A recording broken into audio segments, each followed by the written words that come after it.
இப்போ நீங்கள் நினைக்கிற அந்த ஹார்ன் வந்து வேறு எதுவுமே கிடையாது. அது வேறு யாரும் இல்லை, நான் தான்.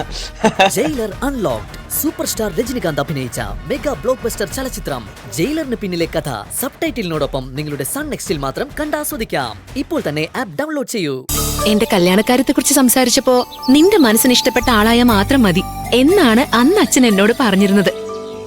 എന്തായാലും എന്റെ ഇഷ്ടം അച്ഛൻ ഉറപ്പായും സമ്മതിക്കും. അപ്പോ നിന്റെ അച്ഛൻ നമ്മുടെ ലവിന്റെ കാര്യത്തിൽ വില്ലനല്ല, അങ്ങനല്ലേ? അതെ, അതിനെന്താ സംശയം?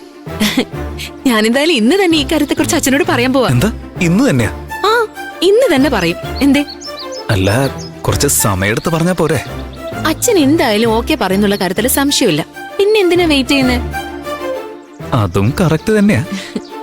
ശരി, നീ എപ്പോഴാ ഈ കാര്യം നിന്റെ വീട്ടിൽ പറയാൻ പോന്നെ? ഞാനും ഇന്ന് തന്നെ പറയാൻ പോവാ. സത്യമായിട്ടും?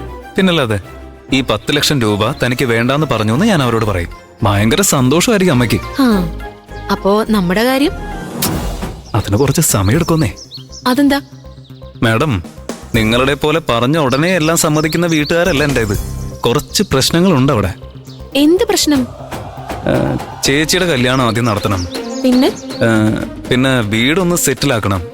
അത് കഴിഞ്ഞ് പിന്നെ ഈ ബാങ്ക് ലോൺ, അച്ഛന്റെ കടങ്ങള്, അതൊക്കെ ഒന്ന് അടച്ച് തീർത്തതിന് ശേഷം. എന്താ നിന്റെ ഉദ്ദേശം?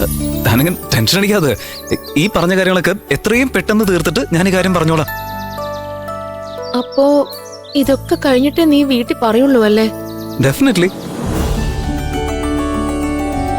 എന്റെ സ്റ്റാറ്റസ് ഒരു പ്രശ്നമില്ലാന്ന് താൻ പറഞ്ഞാലും അത് കുറച്ചെങ്കിലും സെറ്റാക്കാനായിട്ട് ഞാൻ ശ്രമിക്കണ്ടേ? അതിനു വേണ്ടിയാണ് സമയം വേണമെന്ന് പറഞ്ഞത്. എനിക്ക് മനസ്സിലാവുന്നുണ്ട്. നിന്റെ ഇഷ്ടം മനസ്സിലാക്കി നിന്റെ അച്ഛൻ ഇതിന് സമ്മതിക്കുന്നതിനേക്കാൾ ഉപരി നീ ആഗ്രഹിക്കുന്ന ജീവിതം എന്നെ കൊണ്ട് സാധിച്ചു തരാൻ പറ്റുമെന്നുള്ളത് അവരെ ഞാൻ വിശ്വസിപ്പിക്കണം.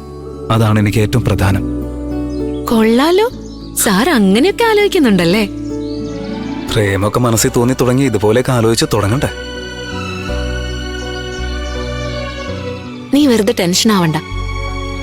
ഞാൻ ഒരിക്കലും ഒരു കാരണവശാലും നിന്നെ വിട്ടു പോവില്ല. നീയും അങ്ങനെ തന്നെയാണെന്ന് എനിക്ക് നന്നായിട്ട് അറിയാം. ഓം നമഃ ശിവായ.